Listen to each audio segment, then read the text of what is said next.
귀하신 아버지 하나님, 고맙습니다. 이 저녁에도 우리에게 주의 성령을 부어 주셔서 예수 사랑교회 모든 성도들이 주님 앞에 간절한 마음으로 구할 줄 알게 하여 주옵시고, 우리 속에 기도의 영이 역사하여 주셔서 우리가 무시로 쉬지 않고 기도하라 하신 그 말씀처럼 깨어있게 도와주옵시고, 주님을 기대는 복된 삶을 살아갈 수 있게 하여 주시옵소서. 오늘도 시 130편을 우리 마음으로 열고 그 말씀을 우리 마음속에 하나님의 말씀으로 받아들이겠사오니, 부족한 종의 모든 인간의 모습은 감추시고 오직 성령께서 살아가는 주의 종들의 형편과 처지를 아시오니 합당한 대로 말씀해 주시고 하늘에 예비하신 신령한 복으로 은총을 베풀어 주시옵소서. 시종을 주님께 의탁하오며 존귀하신 주 예수 그리스도 이름으로 기도드렸사옵나이다. 아멘.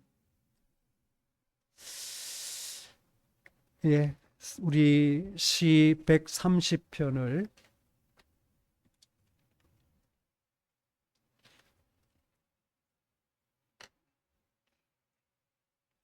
구약 성서 900쪽이네요. 제가 지금 구약 성서 900쪽에 있는 시 130편 제가 봉독하겠습니다.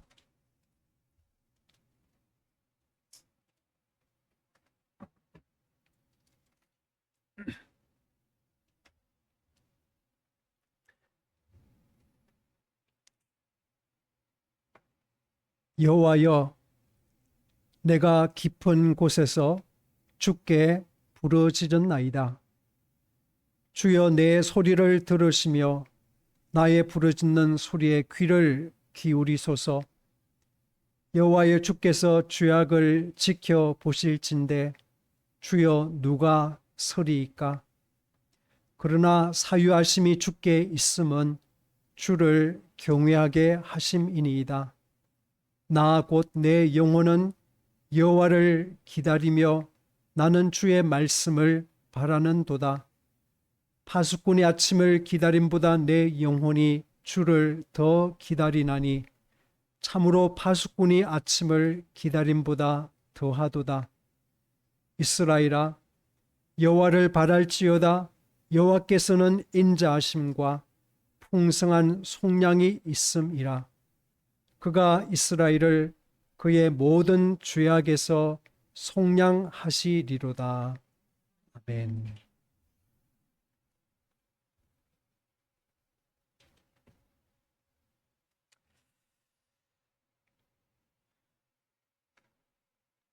네, 다시 한번 주의 이름으로 이 자리 대면 비대면으로 함께 예배하는 사랑하는 성도 여러분들을 환영하고 축복합니다. 방금 읽었던 이 시 130편은 종교개혁자 말틴 루터, 우리 교회의 이름이 연유된 종교개혁자 말틴 루터 박사는 시편 130편을 일컬어서 성경의 참된 석사이자 박사라고 극찬을 했습니다. 제가 이 말씀 준비하면서 제가 되게 이제 이 말씀을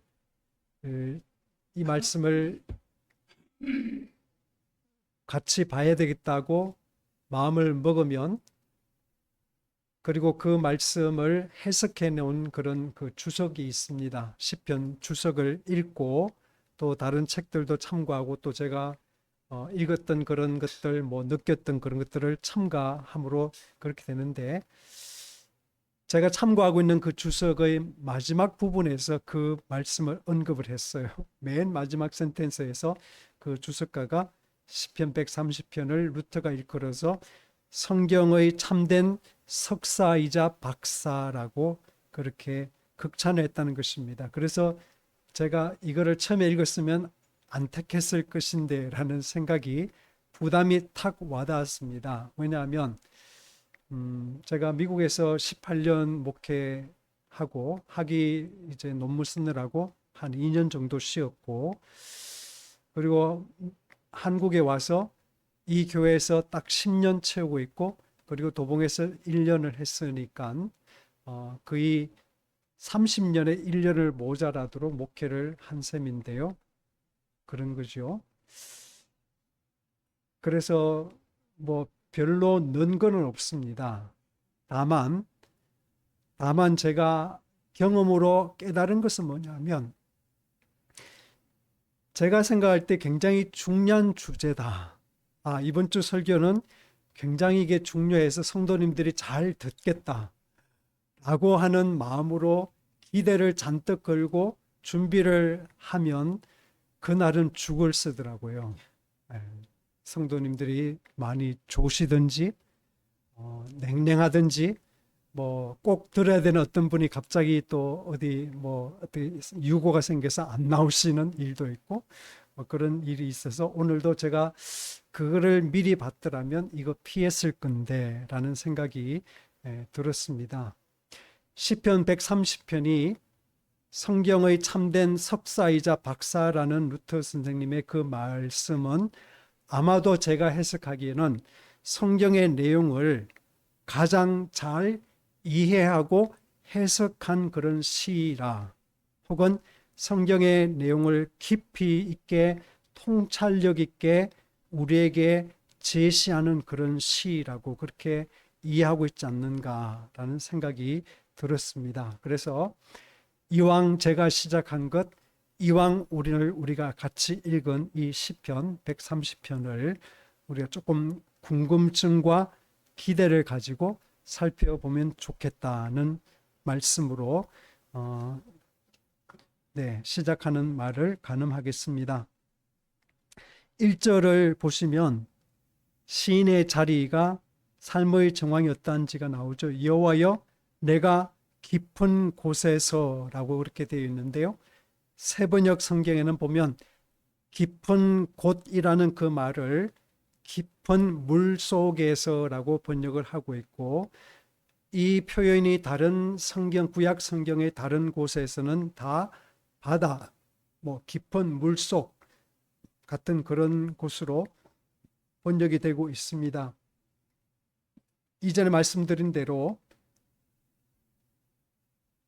잠수가 발달하지 않았던 그 당시 지중해라는 그 바다는 도무지 알 수 없는 세계이지요.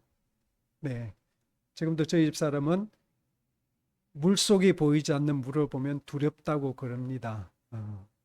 그게 본능적인 인간의 마음이죠. 그런데 수영을 좀 할 줄 알고 물에 시간을 좀 보낸 그런 사람들, 혹은 물속을 들여다본 그런 사람들은 물을 그렇게 겁내지 않는데, 그런데 고대 세계에서는 고래처럼 그런 거대한 물고기가 상어가 있고 뭐 그런 것들이 있는 그런 세계이기 때문에 바다는 늘 혼돈과 어둠의 공간이었다라고 하는 것입니다. 그래서 시인이 자기 자신의 형편을 깊은 물속에 비유하고 있다는 그 사실은 예사롭지 않은 어떤 어려움과 혼란과 두려움 속에서 하나님께 기도하고 있구나라는 것까지 우리가 1절과 2절을 통해서 볼 수 있고요. 3절에 가면 도대체 시인이 왜 그런 표현을 쓰고 있는지, 어떤 상황 중에 있길래 그가 깊은 물속이라는 혼돈과 두려움을 상징하는 그 이야기를 하는지가 나옵니다. 3절에 보니까 주께서 죄악을 지켜보시면 이라고 그렇게 되어 있습니다. 그래서 우리가 알게 되죠. 시인은 지금 무슨 천재지변을 당한 것 아니고요. 국가나 사회적인 재난 가운데 있는 것 아닙니다. 시인은 누군가 사랑하는 사람을 갑자기 보내는 그런 상실의 절망 속에 있는 것 아닙니다. 시인은 어떤 심년 속에 있는가 하면 자기를 마주하는 그 경험 속에 있다는 사실을 우리가 알 수 있습니다. 쉽게 푼다면 그동안은 시인이 자기 자신을 꽤 괜찮은 사람으로 스스로 여기고 타인들에게도 그런 사람이라는 것을 인정을 받고 살아왔는데 어떤 계기로 자기 속에 있는 어두운 욕망과 죄성을 거대한 그 죄성을 마주할 때에 자기의 심년을 들여다보는 그 경험을 하고 있다라고 하는 것입니다. 여러분 표정이 도무지 모르겠다 뭐 그런 표정이네요. 네, 살아가시면서 그런 일을 안 겪어 보셨나 봐요.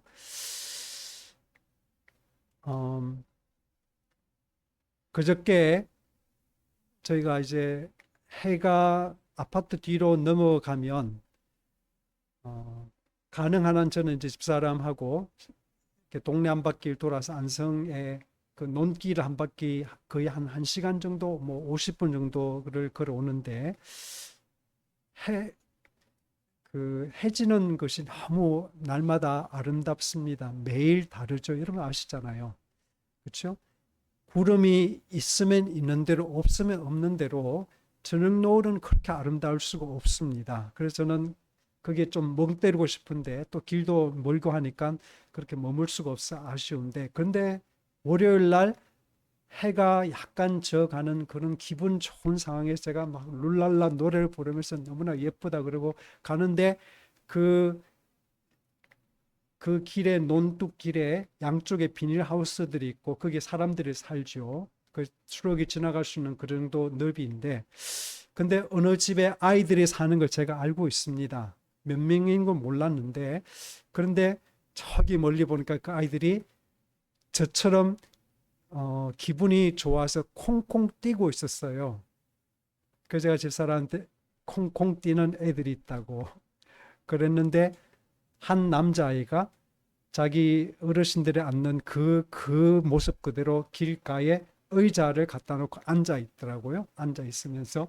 그래서 저희들이 지나가려는데 그 남자아이가 더우신데 목마르면 물 마시세요. 그러면서 그 시원한 냉장고에서 꺼낸 그 물 있잖아요. 그거를 들고서는 그래서 이제 저희는 물을 마셨고 또 운동하다 물을 마시면 소변 마려울까 봐 겁이 나서 그거 안 하고 싶은데 그 아이가 그 말을 하면서 우리를 쳐다보는 그 눈빛이 그래서 제 마음속에 갑자기 그 아이의 마음이 확 그 제 마음을 쿵 건드린 거죠. 그래서 제가 어떤 마음으로 우리를 모를 텐데 우리를 기다렸다가 더운데 목마르면 물 마시세요라고 하는 그 또박또박한 말로 우리한테 말을 걸까라고 생각하니까 그냥 지나갈 수가 없었습니다. 그래서 제가 집사람 보고 물 받아가자고 그 다시 가던 길 한 5m 정도 돌이켜 가지고 그랬더만은 그 옆에 있던 누나가 얘가 이제 아마 그 딸 둘의 중간의 아이인 것 같아요.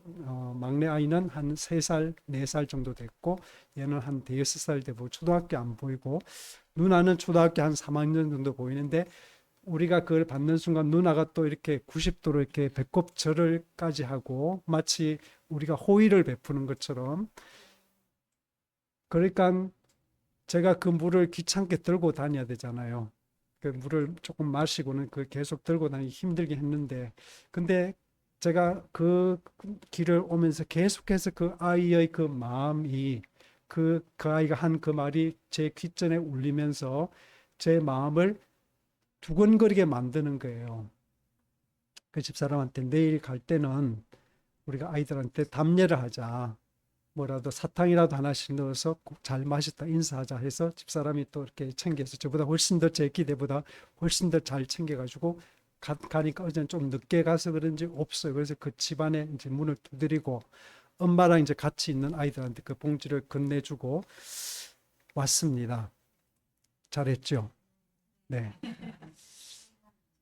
그런데 제가 그거를 준 것이 저도 제 자신이 굉장히 뿌듯하고 그 아이들도 참 좋았겠다는 생각을 하는데 갑자기 무슨 생각이 들었느냐 하면 인간의 마음은 이렇게 아름다울 수 있다.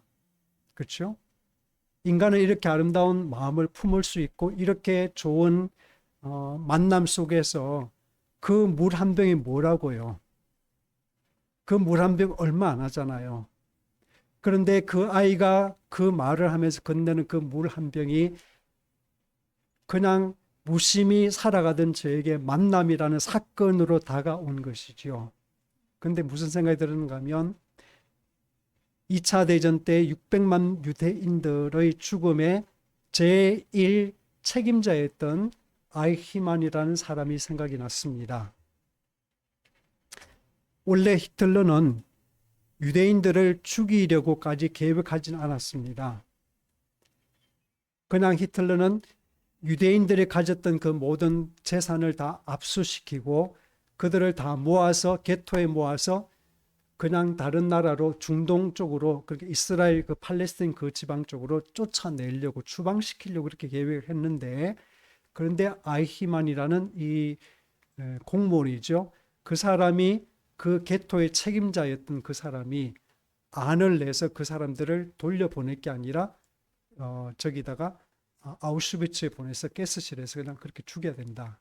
라고 제안해서 결국 600만 명 되는 그 수많은 유대인들이 죽음을 당했는데 전쟁이 끝나자 히틀러는 자기 가족과 함께 벙커에서 자살했죠.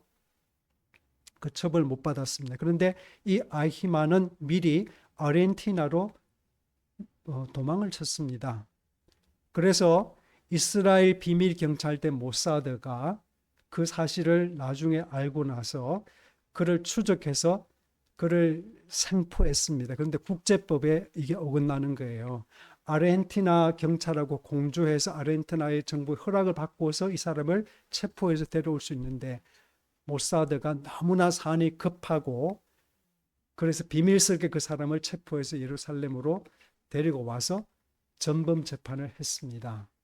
그래서 유명한 책이 하나 탄생한 것이 예루살렘의 아이히만이라는 책인데요. 한나 아렌트라는 그 독일 그 철학자이자 사상가인 여자분이 했는데 다른 어떤 그 기자인가 저자가 책을 쓴 분이 이게 너무나 세기의 재판이 되었습니다. 몇 년도인지 저희 잘 모르겠어요. 아마 1960년대인가 아마 그랬을 수 있는데 전 세계의 유대인들이 자기 민족을 몰살시키려고 그렇게 계획을 세웠던 아이히만이라는 사람은 도대체 어떤 사람일까?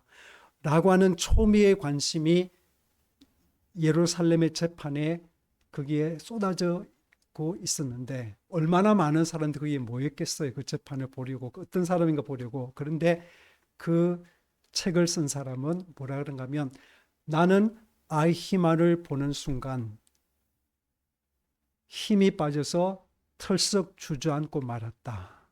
라고 수레를 합니다.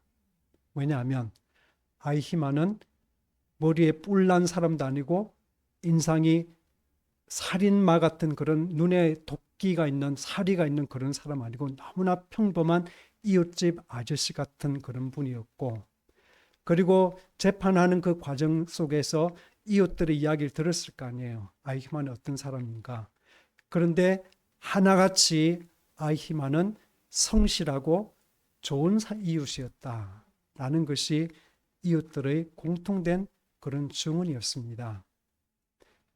그래서 제가 드리는 말씀은 한 아이가 건네는 그 물병이 너무 고마워서 제가 저희들이 봉지에다가 그 아이들이 좋아할 만한 그런 과자들을 선물로 해서 그 아이들이 건네는 그 마음을 가진 우리 인간인데 저는 아이히만도 그랬을 거라고 생각하는 것이요. 그래서 그 아이히만을 처음 만난 사람이 털썩 주저앉은 것은 뭐죠? 저렇게 평범한 사람인데 저렇게 인상이 꽤 괜찮은 사람인데 그런 악한 일을 저질 수 있다는 그 사실이 자기에게 와닿은 것이죠. 나도 저럴 수 있겠구나. 나도 꽤 괜찮은 사람인데 나도 평범한 삶을 사는 사람이고 나도 내 나름대로 내게 맡겨진 그런 책임을 잘 감당하는 그런 사람인데 나도 그 일을 하다가 아무 생각 없이 그 일을 하다가 누군가를 해치는 그런 잔인한 결정까지도 할 수 있겠구나 라고 하는 사실 때문에 충격을 받았다. 뭐 그런 이야기를 하는 것이죠. 제가 이제 조금 여러분에게 감히 와닿으시라고 그 말씀을 드리는 것인데요. 사도 바울이 쓴 그 유명한 로마서 7장 고백에 따르면 우리가 예배 때마다 고백하는 그 일부죠. 사도 바울이 이렇게 고백합니다. 내 속 곧 내 육신에 선한 것이 거하지 아니하는 줄을 아노니 원함은 내게 있으나 선을 행하는 것은 없노라. 그러니까 내가 선을 행하려고 하는 그런 원함, desire는 있지만 실제로 선을 행하는 것이 없다. 왜? 내 육신 속에 선한 것이 거하지 않기 때문에 내가 원하는 바 선은 하지 아니하고 도리어 원치 아니하는 바 악은 행하는도다. 내 속 사람으로는 하나님의 법을 즐거워하되 내 지체 속에서 한 다른 법이 내 마음의 법과 싸워 내 지체 속에 있는 죄의 법 아래로 나를 사로잡아 오는 것을 보는도다. 오호라 나는 곤고한 사람이로다.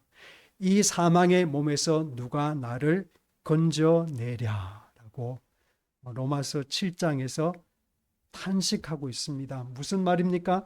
사도 바울이 예수 그리스도를 만나고 나서 쓴 고백이고 글입니다. 사도 바울이 예수님을 만나기 이전에도 자신은 바리새인으로서 율법에 열심히 있던 사람이고 율법을 지키는 일에서는 자기가 남달랐다. 자기는 1등 했다. 그 이야기를 하는 거거든요. 그 당시 유대인들이 바리새인들이 얼마나 열정적이었는가 하면 11조를 바칠 때 자기 체전에서 나는 그런 야채들의 10의 1까지 바쳤다고 합니다. 다시 말씀드려서 오늘 제가 호박잎을 몇 개 땄어요. 그러면 호박잎 몇 개 땄는지 그거 다 헤아려 가지고 내가 오늘 고추를 아침에 35개를 땄습니다. 그런데 그 숫자를 다 기억해 가지고 그의 10의 1을 하나님께 드리는 그런 열심을 가졌던 사람들이 바로 바리새인들입니다. 그렇다면 그 바리새인보다도 사도 바울이 더 열심히 있었다라고 하는 그 말은 얼마나 자기 자신을 잘 다스리는지를 우리가 볼 수 있는 것입니다. 그런데도 사도 바울이 예수님을 만난 이후에 이 이야기를 하고 있는 거거든요. 내가 원하는 바 선은 하지 아니하고 도리어 원치 않는 바 악은 행하는 도다라는 그 말 속에서 사도 바울은 도대체 무슨 이야기를 하는 겁니까? 우리도 모르게 사도 바울이 자기가 낮에는 지킬 박사가 되고 밤에 되면 하이드씨가 되어가지고 살인자 하이드씨가 되고 괴물이 되는 어떤 그런 삶을 이중의 삶을 살았다는 그런 이야기일까요? 저는 아니라고 생각합니다. 사도 바울이 이 고백을 하는 것은 뭐냐 하면 예수님을 만나기 전에는 나는 율법적인 외적인 행동을 바르게 함으로써 그거를 하나님의 율법을 지키는 거라 생각했는데 예수님을 만나고 보니까 하나님의 은혜 앞에 나아가면 갈수록 기도하면 할수록 성령께서 내 가운데 빛을 비춰주시면 비칠수록 내 안이 너무나 자세히 보이더라는 것입니다. 내 마음의 동기가 보이더라는 것입니다. 그래서 사도 바울이 결론 내린 것은 내 육신 속에는 도무지 선한 것이란 없구나. 선한 것을 하고 싶어하는 마음은 있지만 그러나 내가 온전히 내 마음으로 선을 행하는 것은 없구나. 그것이 이웃사랑이고 그것이 하나님을 내 마음과 뜻과 정성을 다해서 사랑하는 것이 될 텐데요. 그런 것이 없다라고 고백하는 것이죠. 그래서 저는 루터가 이 시 130편을 그렇게 성경 전체의 참된 석사이자 박사라고 높인 것은 루터가 그 경험을 했기 때문에 저는 생각을 합니다. 나 자신의 내면 세계를 들여다보지 못하고 살아갈 때 행동으로만 겉으로만 내 자신을 바라보고 평가하고 살아갈 때는 내 자신이 꽤 근사하고 섰다고 여겼고 그런 사람으로 사람들 나를 존중했는데요. 그런데 알고 보니까 뭐죠? 주님 앞에 서 보니까 주님의 그 진리의 빛이 내 마음을 비추어서 내가 그 안을 들여다보니까 그 모든 것이 착각이었고 나는 그냥 껍데기 무늬뿐이었고 포장지에 불과했구나 라는 사실을 깨달았다는 것입니다. 이거를 자각하는 위기라고 이렇게 말을 붙이고 싶고 조금 고급스러운 표현을 빈다면 메타인지라고 부르는 것이지요. 내 자신에 대해서 깨닫는 것을 우리가 메타인지라고 이렇게 이야기하는데 소크라테스가 너 자신을 알라고 하고 외치고 다니니까 사람들이 소크라테스에게 너는 너를 아느냐? 너는 도대체 뭘 아느냐? 그러니까 소크라테스는 뭐라 했습니까? 나는 내가 모른다는 사실을 안다 라고 말했답니다. 그 말이 굉장히 유명했죠. 나는 내가 모른다는 것은 안다. 여러분, 사람이 자기가 모른다는 사실을 아는 그 정도까지 가도 많이 아는 겁니다. 그런데 우리는 늘 껍데기로 살지요. 그래서 뭐 대학을 나왔느냐, 어느 대학을 나왔느냐, 어느 어떤 직장을 다니느냐, 뭐 내 인컴이 얼마나 되느냐, 내가 몇 평수 뭐 어떤 차를 탔냐, 어떤 그런 외적인 그런 것들을 끊임없이 통해서 나 자신을 이해하고 나 자신을 알고 있습니다. 그런데 그런 것은 껍데기에 불과하지요. 네. 그래서 시 130편의 기자가 그렇게 이야기합니다. 하나님 앞에 서보니 내가 이런 존재이고 만약에 나의 마음의 모든 것을 아시는 하나님께서 내 죄악을 하나하나 지켜보신다면 도대체 누가 하나님 앞에 서겠습니까? 대답은 뭐죠? 아무도 벌거벗은 채로 하나님 앞에 설 수 없다. 마치 아담과 이브가 하나님께 범죄하고 제일 먼저 행했던 것이 뭐죠?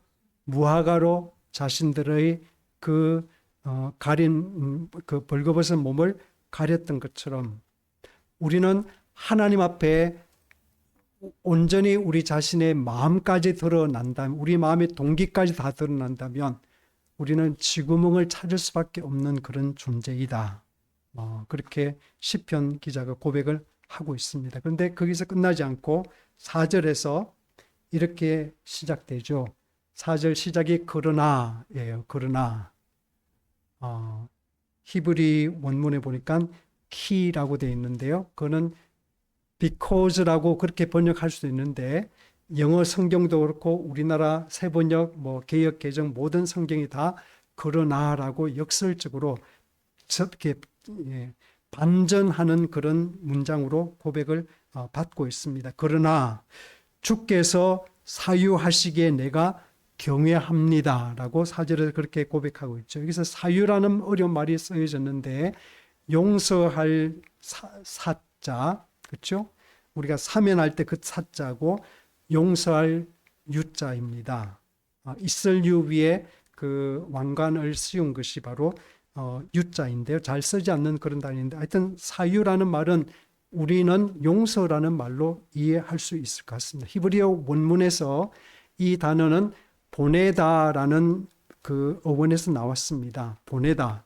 죄를 보내버린다. 뭐 그런 뜻이겠죠. 그래서 용서하다는 말이 나왔고, 그래서 지금 시 130편의 4절에서 이런 반전이 일어나고 있는 것은 하나님은 어떤 분인가?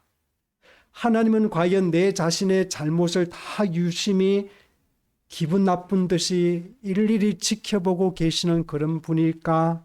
아니면 그런 나를 보시면서도 나를 용서하시고 내가 잘 되기를, 내가 성장하기를, 내가 변화되기를, 내가 그 죄악에서 노임받아서 하나님의 능력으로 충만하게 살아가기를 바라시는 분일까?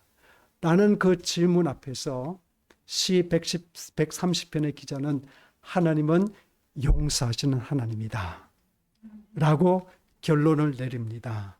그 하나님의 성품을 기억하는 순간에 그러나라는 그 고백이 나오는 것이죠. 마치 누가복음 15장에 올해 그 본문을 우리가 읽을지는 제가 잘 모르겠습니다. 지금 우리가 14장 이번 주일에 우리가 14장까지 가는데 15장에 보면 탕자 이야기가 나오죠. 두 아들이 있었는데 둘째가 아버지하고 살고 형님하고 같이 사는 것이 지겨웠습니다. 아버지가 돌아가시면 재산을 자기가 물려받겠지만 아버지가 너무 건강하세요. 그래서 속으로 고민하죠. 아버지가 돌아가실 때까지 내가 기다리면 나도 한갑이 되지 않을까. 젊어서 돈도 써봐야지. 내가 아버지 돌아가실 때까지 기다릴 수가 없다. 그래서 용기를 내서 아주 불효막심한 말을 합니다. 아버지, 그때까지 제가 못 기다리겠으니 저에게, 둘째인 저에게 물려주시려는 그 몫을 지금 주세요. 근데 놀랍게도 아버지가 그 아들에게 그걸 줍니다. 왜요? 그거를 줘서 이 아이가 망해봐야지 그 아이가 아버지께로 돌아올 것을 알았기 때문에. 그래서 이 아들은 그 모든 재산을 현금화해서 아버지와 형이 간섭할 수 없는 먼 곳에 가서 허랑방탕하죠. 친구 사귀고 술 마시고 여자 가까이 하고 그렇게 허랑방탕하게 그 돈을 다 탕진하고 말지요. 그러다가 설상가상으로 자기가 살았던 그곳에 흉년이 듭니다. 삶이 각박해지고 지금까지 자기에게 친구라면서 그렇게 웃으면서 지내던 사람들이 슬그머니 다 없어졌어요. 그래서 술 한잔 얻어먹고 싶어도 사줄 사람이 없습니다. 그래서 이 친구가 어쩔 수 없이 어떻게 했어요? 어떤 사람이 농부가 돼지를 들판에 치는데 그 돼지 치는 일에 일용직 알바처럼 그렇게 갑니다. 유대인으로서는 치욕스러운 일이에요. 유대인들한테 돼지는 부정한 동물인데 유대인이 돼지 치는 일을 한다는 것은 정말로 바닥에 내려갔던 그 말입니다. 그런데 그나마 그것마저도 돼지가 먹는 그 쥐염 열매, 그러니까 그 뜰감 같은 그런 것이죠. 그거를 주인이 먹을 것을 안 주고 그걸 먹고 살아야 되는데 그거 도저히 먹을 수가 없습니다. 그때 그 아들 속에 무슨 생각이 떠올랐습니까? 아버지 집에는 품꾼들도 먹는 거는 충분한데, 그래서 아버지 집에 돌아가야 되겠다. 마음을 먹죠. 여러분에게 여쭙습니다. 그 아들이 그 순간에 떠올린 아버지의 모습이 엄격하고 화가 난 아버지 모습이었을까요? 아니면 평소에 그런 자기를 받아주고 믿어주고 그렇게 기다려주는 그런 인자한 아버지의 모습이었을까요?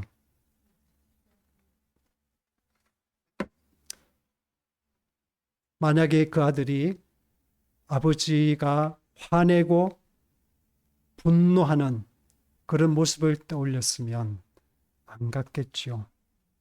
근데 그 둘째에게 아버지는 그런 분 아니었습니다. 어리석을 정도로 그 아들을 사랑했고 그 아들이 진심으로 돌아오기를, 진심으로 그 아들이 성장하기를 바랬던 그런 아버지였죠. 어떤 분이 그런 이야기를 했습니다. 고향을 그리며 바람 따라 거닐다가 아버지를 만났으니 여기가 고향이라. 어떤 유명한 신학교 교수가 쓴 그 시 같은 그런 고백인데, 여러분 여기서 이 분이 고향을 정처 없이 떠돌다가 아버지를 만났다는 것은 실제로 아버지를 어떻게 만났다는 그 이야기 아니고요. 그 아들이 객지에서 바람처럼 떠돌던 그 마음, 그 영혼이 아버지의 마음을 떠올리는 그 순간에 신비하게도 지금까지 모질고 낯설었던 그 객지를 친근하게 고향처럼 살아갈 수 있는 그런 힘이 내 속에서 올라오더라는 그런 경험이 되겠죠.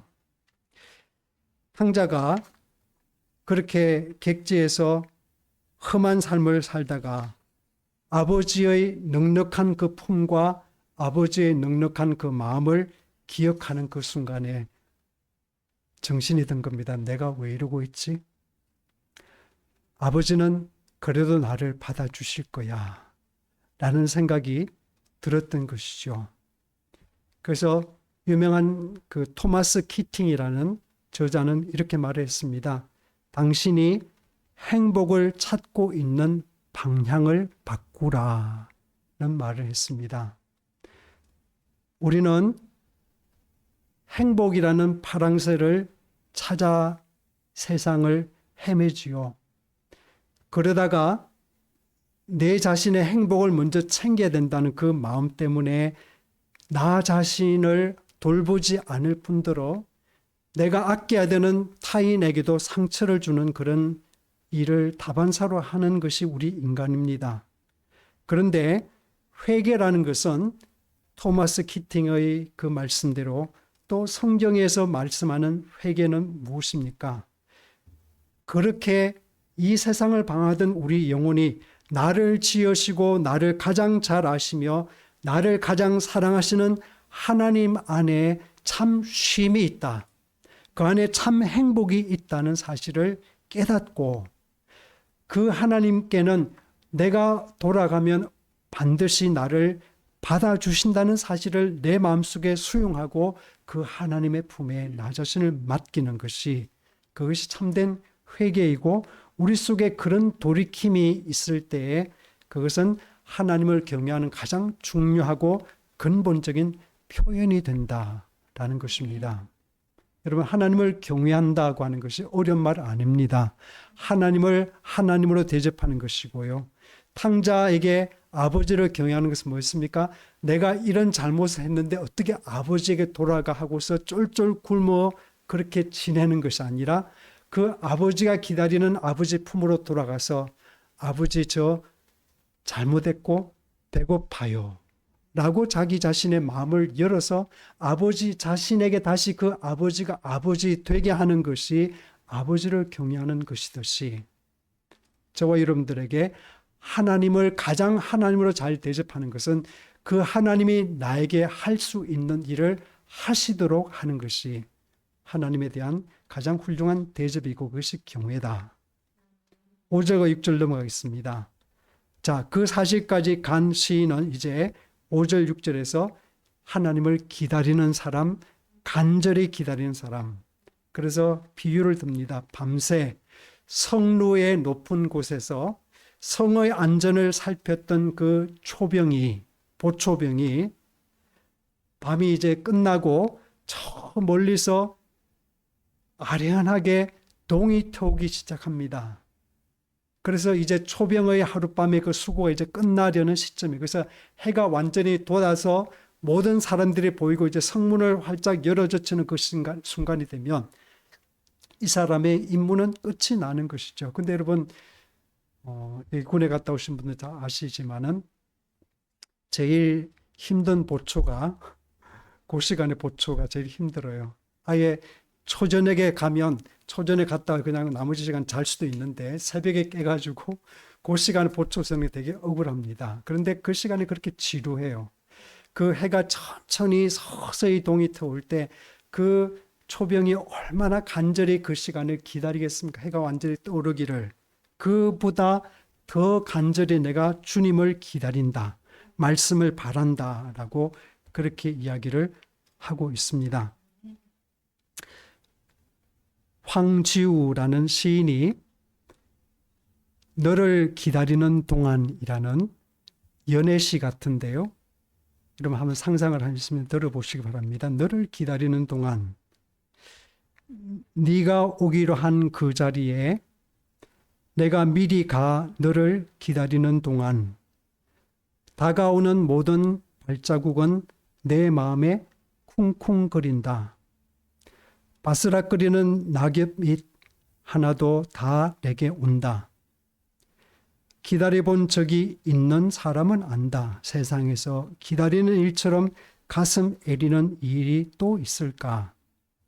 네가 오기로 한 그 자리, 내가 미리 와 있는 이곳에서 문을 열고 들어오는 모든 사람이 너였다가 너일 것이었다가 다시 문이 닫힌다.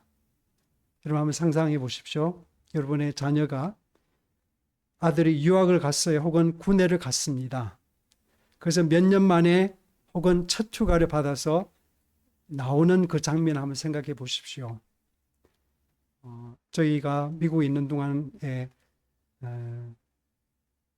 나중에 되니까 부모님이 이제 공항까지 안 나오시더라고요. 근데 처음에는 공항에 나오셨어요.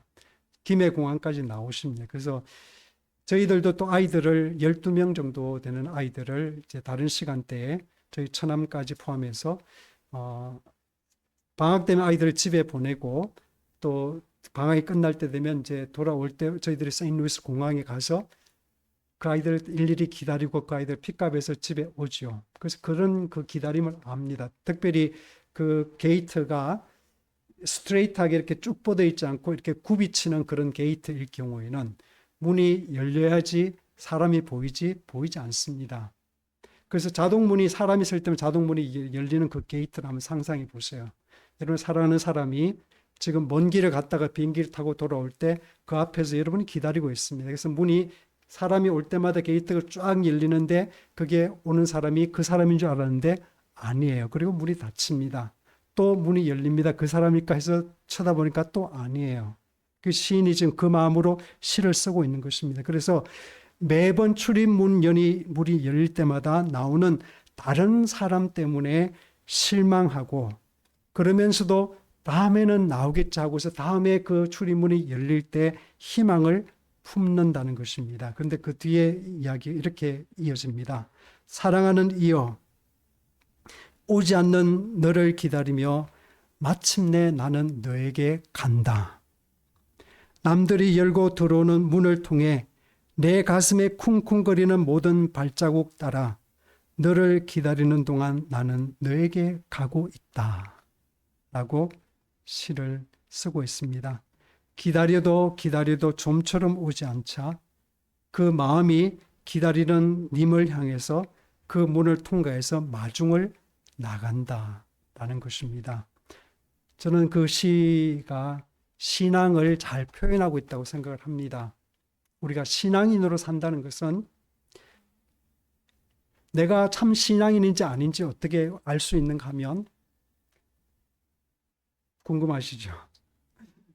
하나님의 말씀을 듣고 하나님께 예배하고 성도들과 또 만나서 교제를 하는 그 주일이 내 마음에 기다려지고 성도들이 그리워진다면 나는 성도인 것 맞습니다. 근데 등 떠밀려서 가자 그러니까 교회를 가야 되고 가서 그냥 도장을 찍고 와야 된다. 우리 교회는 그럴 수가 없죠. 우리 교회는 너무 작기 때문에 그런 분이 한 분도 없을 거라 생각하는데, 그런데 여러분 신앙이라는 것은 하나님께 대한 기다림과 그리움을 품는 것이라 저는 생각을 합니다. 그리고 기다린다는 것은 이 황지우라는 그 시인이 잘 표현하고 있는 대로 기다린다는 것은 그냥 우두커니 시간이 흘러가기를 내가 기다리는 그 대상이 그냥 와주기를 그냥 넉놓고 있는 것이 아니라 마음이 마중 나가는 것이지요. 그렇죠? 기다린다는 것은 그 그리움의 대상을 향해서 마음이 미리 마중을 나가는 것. 그게 바로 그리움이고 기다림이죠. 저는 이 시간 제 자신에게 또 여러분에게 한번 도전하고 싶습니다. 우리 시대는 텔레비 한 대만 있으면 1년 365일 끝없이 재미있게 살 수 있는 시대이지요. 여러분 맞습니까? 저희 집에도 TV 채널이 뭐 999까지 있는 걸 보면 그게 다 저희들이 돈을 다 내는 게 아니니까 그 안내서 못 보는 그런 것들이 있어서 적어도 한 200개 채널 정도는 볼 수 있는 것 같아요. 그렇죠? 그런데 제가 한번 이 리모트 컨트롤을 가지고 돌려보면 24시간 볼거리가 있어요.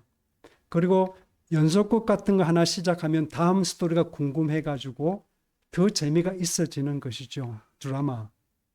그렇죠? 또 영화도 꽤 합니다. OCN인가 뭐 그 영화도 하고 하여튼 영화 채널도 저희 집에 그 돈도 많이 안 내는데도 한 서너 개가 있는 것 같아요. 그래서 영화도 보고 드라마도 보고 무슨 코미디도 보고 무슨 저 같은 경우는 이제 운동 경기도 보고 그러면 정신이 없어. 자연인이란 항상 하고 있고 세계 테마 여행이라든지 동물의 왕국이라든지 그런 제가 좋아하는 것들이 끊임없이 있어. 제가 채널을 가지고 하루 종일이라도 저를 즐겁게 할 수 있는 것이 텔레비 한 대 있고 스마트폰은 더 합니다. 요즘 젊은 애들이 짤이라고 그렇게 이야기하죠. 쇼츠. 그 동영상의 쇼츠를 이렇게 넘기다 보면 얼마나 재미있는 것들이 끊임없이 새로운 것들이 많이 들어가 있는지 알 수가 없습니다. 끝없는 즐거움을 우리에게 선사하는 이 시대에 그런데 사실은 여러분 그런 것들이 우리의 영혼을 멍청하게 만든다는 사실을 생각해 보시길 바랍니다. 그래서 저는 여러분에게 그리고 저 자신에게 감히 좀 우리가 하나님을 기다리고 그리워하며 하나님을 궁금하게 생각하는 그런 시간, 묵상하는 시간, 고독하고 좀 심심한 시간, 한적한 그런 시간을 좀 일부러 가지셨으면 좋겠다. 그런 부탁을 제가 드리고 싶습니다. 여러분 심심하면 어때요?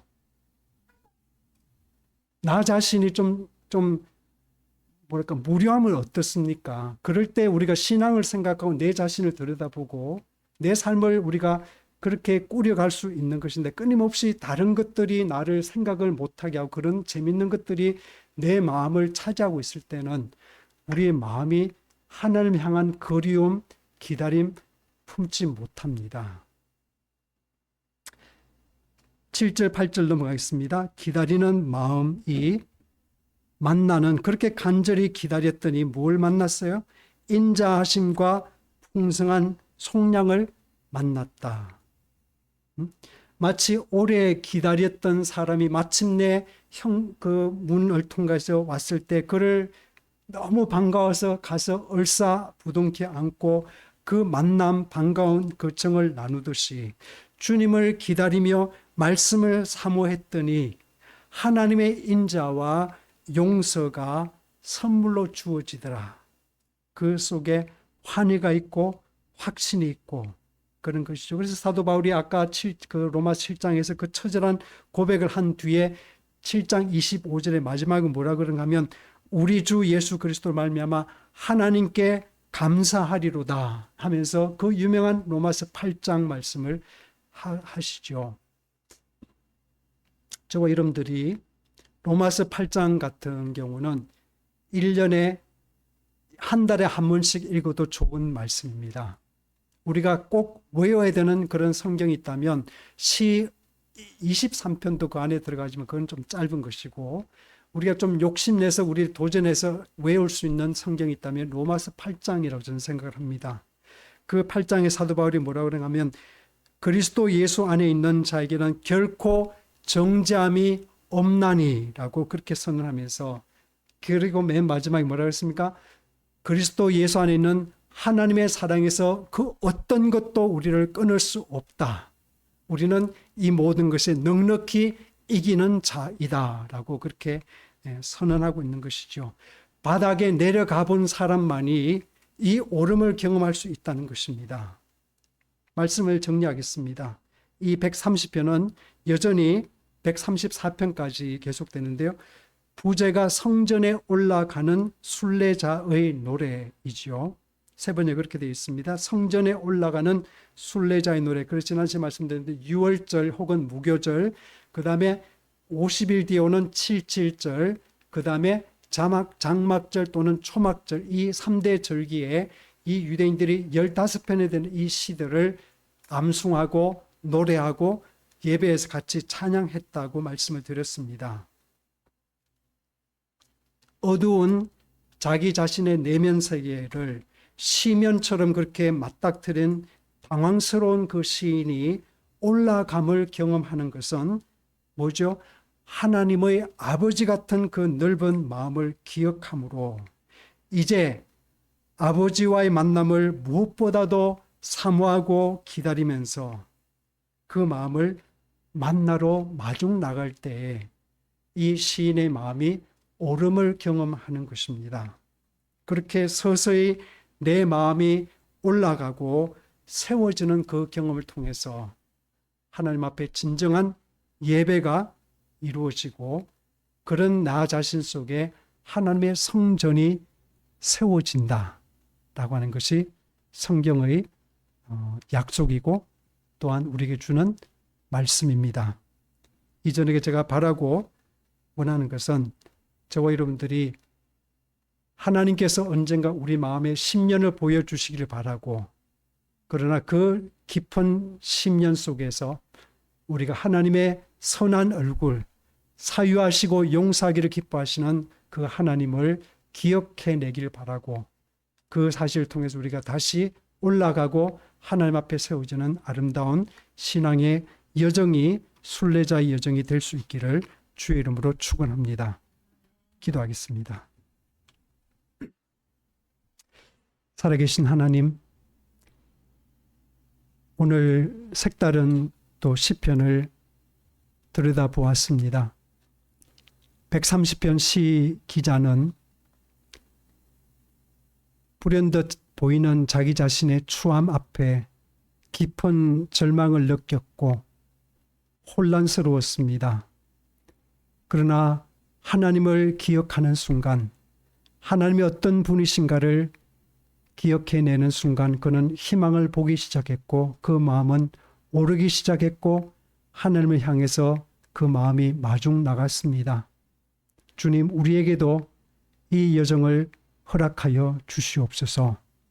하나님의 은혜를 깊이 경험하기 위해서는 우리 자신에 대해서 절망하지 아니할 수 없고, 우리 자신이 누구인지를 들여다보지 않고서는 하나님이 어떤 분이신지를 우리가 체감할 수 없사오니, 성령의 우리를 이끌어 주시고 진리 가운데 우리 자신을 볼 수 있는 눈, 하나님을 고백할 수 있는 그런 아름다운 입술을 허락하여 주시옵소서. 주 예수 그리스도 이름으로 간절히 기도드렸사옵나이다. 아멘. 주님의 가르치신 기도를 드리겠습니다. 하늘에 계신 우리 아버지,